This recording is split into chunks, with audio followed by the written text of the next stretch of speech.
ঢাকার ব্যস্ত নগরে যেখানে প্রতিদিন বাড়ছে বাসা ভাড়া আর হোটেল খরচ, সেখানে এমন একটি জায়গা আছে যেখানে সম্পূর্ণ বিনামূল্যে থাকা যায়। বিছানা, এসি, ফ্রিজ, আসবাবপত্র যা যা দরকার সব কিছুই রয়েছে এখানে। শুনে অবিশ্বাস্য লাগলেও ঢাকার মোহাম্মদপুরের কুবা মসজিদ সংলগ্ন মুহাম্মাদিয়া হাউজিং লিমিটেডের ৪ নম্বর রোডের ১৭৫ নম্বর বাড়িতেই রয়েছে এই অনন্য মেহমানখানা।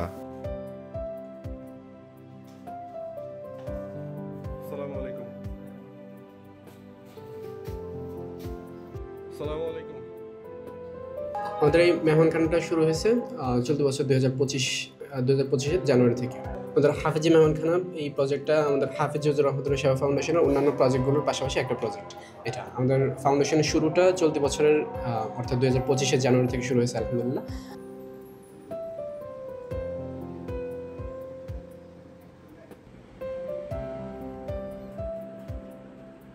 রাসূলুল্লাহ সাল্লাল্লাহু আলাইহি সাল্লামের যে মদিনায় যে মুসাফিরখানার ব্যবস্থা ছিল, সেখানে মদিনার বাইরে থেকে যদি যে কেউ আসতো তাদের জন্য থাকা এবং খাওয়া দুটোরই ব্যবস্থা থাকতো। সেখান থেকে আমাদের মূল অনুপ্রেরণা।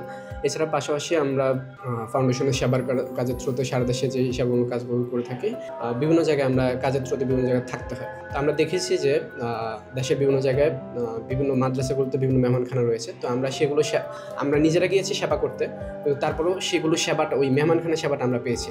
তো সেই মেহমানখানা থেকে আমরা ওই সেবা কাজগুলো করেছি। তো এখানে রয়েছে দুটি এয়ার কন্ডিশন রুম, প্রশস্ত ডাইনিং স্পেস, বারান্দা ও গিজার সম্বলিত দুটি ওয়াশরুম। রান্নার জন্য আছে পূর্ণাঙ্গ রান্নাঘর, যেখানে রয়েছে প্রয়োজনীয় চুলা ও তৈজসপত্র। অতিথিরা চাইলে নিজেরাই বাজার করে রান্না করে এবং ফ্রিজে খাবার সংরক্ষণ করতে পারেন। আমাদের এখানে সুন্দর থাকার ব্যবস্থার জন্য যা বিছানা, বালিশ, কম্বল সব কিছু আছে, সোফা আছে, চেয়ার যদি কেউ বসতে চায় চেয়ার আছে, সব কিছু আছে। বর্তমানে এই মেহমানখানায় আশ্রয় নিয়েছেন। এমন একটি সুন্দর জায়গায় থাকতে পেরে তিনিও বেশ আনন্দিত। আমি একটা হোটেলে উঠছিলাম, হোটেলে উঠে ওখানে রুমটাও নিছি, কিন্তু ওখানে গিয়ে দেখি হাই টয়লেট নেই। তো আমার ওয়াইফ তো হাই টয়লেট ছাড়া বসতে পারে না, ইয়া করতে পারে না, ওনার সমস্যা। এর মধ্যে ফাঁকে আমার এক ভাগ্নি নীলা, উনি ফোন দিছে যে এই ব্যাপার। তো ওখান থেকে ফোন উনি বলছে যে ঠিক আছে, ওনাকে শ্যামলিতে এদিকে মোহাম্মদপুরের ওদিকে একটা ইয়ে আছে আমাদের পরিচিত, ওখানে আপনি মেহমানখানা চাইলে উঠতে পারেন। এখানে উঠতে গিয়ে কোনো বিড়ম্বনার শিকার হতে হয়েছে কিনা, বা অনেক নিয়ম নীতি মেনে আসতে হয়েছে কিনা?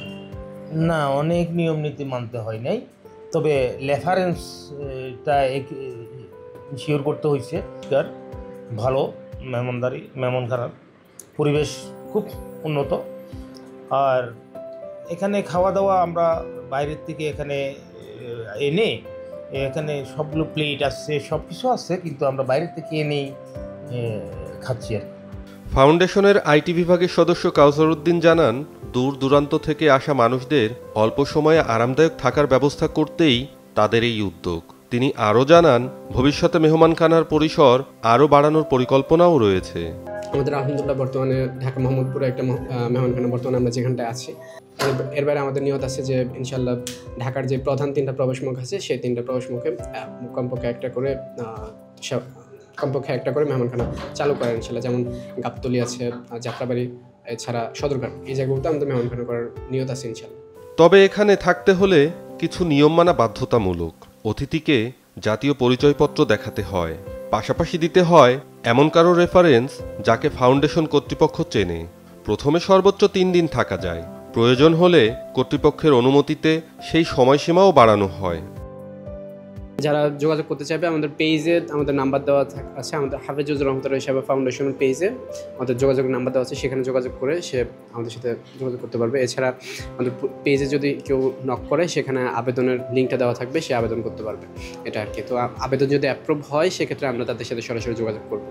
এছাড়া কোনো রেফারেন্সের থ্রুতে যদি তারা জানতে পারে যে তার স্থানীয় কোনো আলেমের মাধ্যমে সে জানতে পারলো যে ঢাকায় একটা মেহমানখানা আছে, সে ছেলে থাকতে পারবে, তাহলে সে ওই রেফারেন্সের থ্রুতেই সে জানতে পারতেছে মেহমানখানা আছে।